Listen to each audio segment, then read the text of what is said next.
Imagine a land rich in gold, where two worlds collided not just over wealth, but over freedom, pride, and identity. What happens when an empire seeks to control, and a people refuse to be conquered? The story of the South African War isn't just about battles, it's about resilience, loss, and the choices that shape a nation forever. The South African War began with deep-rooted tensions between two very different visions for the future of South Africa. On one side was the British Empire, powerful and ambitious, seeking to expand its control and unify the region under its colonial system.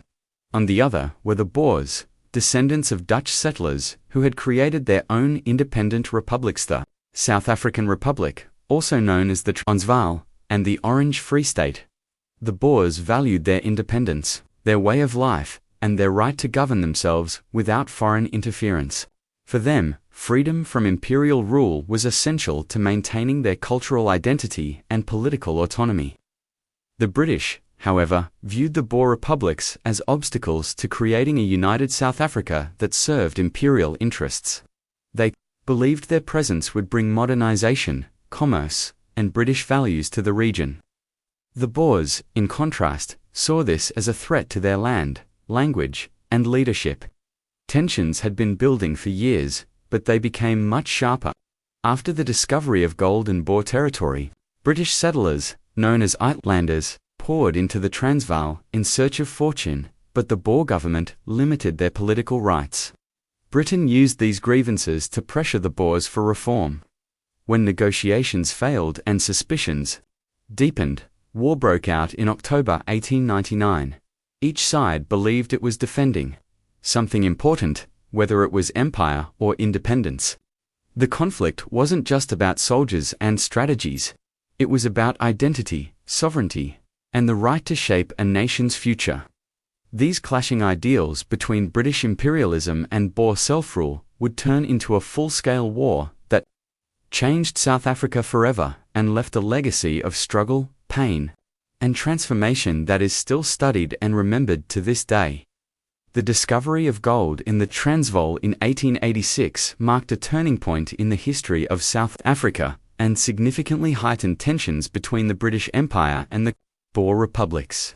The goldfields in the Witwatersrand region became one of the richest in the world, attracting tens of thousands of prospectors, miners, and entrepreneurs from across the globe.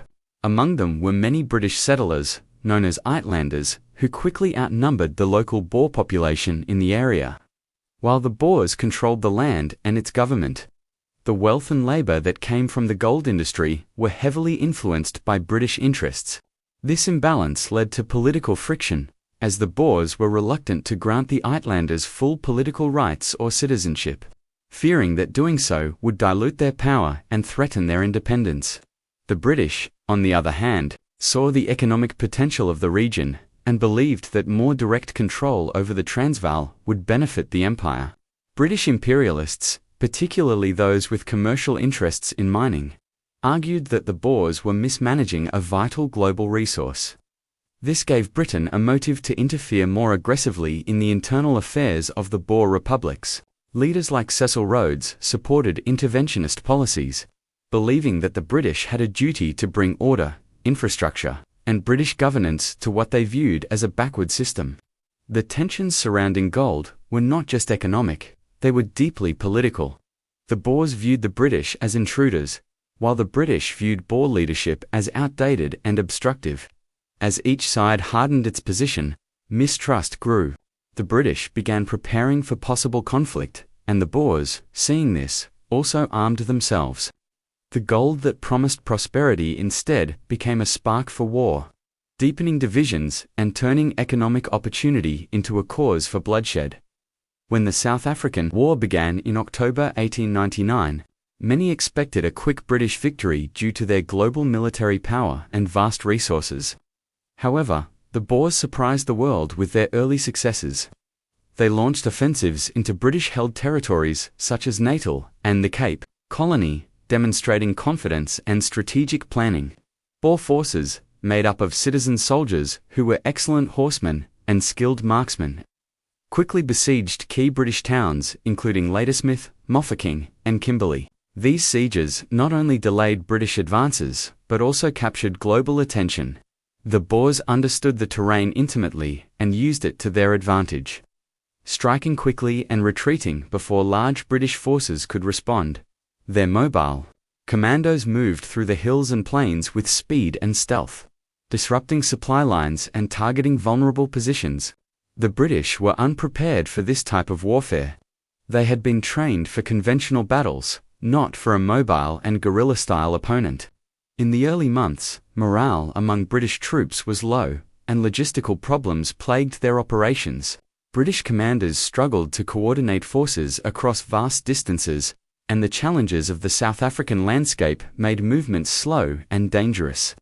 Meanwhile, the Boers, defending their homeland, had strong motivation and local support. Their use of trench systems, sniping, and hit-and-run tactics frustrated British troops and caused significant losses. These early Boer victories gave the republics hope that they could preserve their independence and gain recognition from the international community. European observers watched closely, and there was even sympathy for the Boers in some quarters.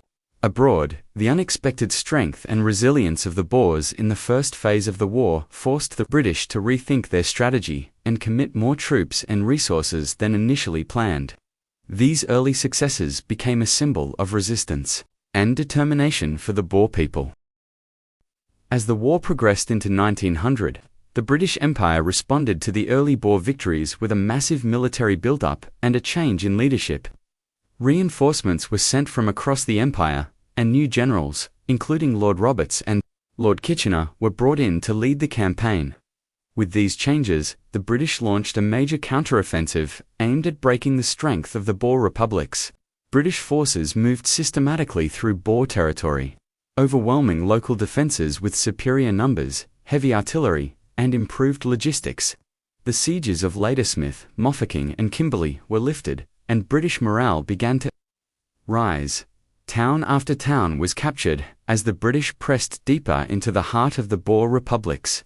In March 1900, Bloemfontein, the capital of the Orange Free State, was taken. By June, Pretoria, the capital of the Transvaal, also fell into British hands.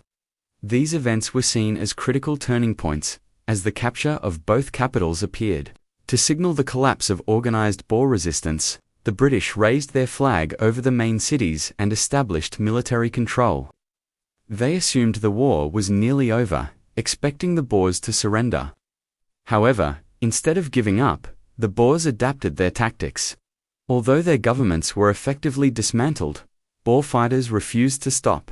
Many retreated into the countryside and began a new phase of guerrilla warfare, attacking railways, supply convoys, and isolated British outposts. These developments frustrated British leaders, who had not anticipated a prolonged resistance after such major military successes. Despite having control over key urban centres, the British realized they were facing a different kind of enemy, one that no longer fought for victory on a battlefield but for survival and independence in the rural landscape they knew so well. This forced the British to rethink their approach once again. After the fall of their capitals, the Boers did not surrender, but instead transitioned to a determined and highly effective guerrilla warfare campaign. Small, mobile Boer commando units operated across the countryside, relying on their deep knowledge of the land to strike quickly and disappear before British forces could respond. They targeted railways, supply convoys, communication lines, and isolated British garrisons, constantly harassing the larger, slower-moving Imperial Army.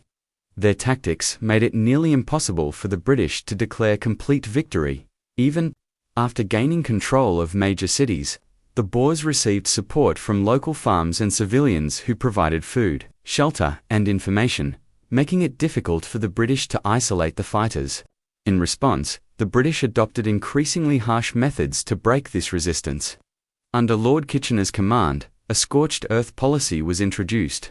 British troops systematically burned Boer farms, destroyed crops, slaughtered livestock, and poisoned wells to deprive the guerrilla fighters of support. Entire regions were depopulated, and families were removed from their homes. Civilians, especially women and children, were rounded up and placed in concentration camps.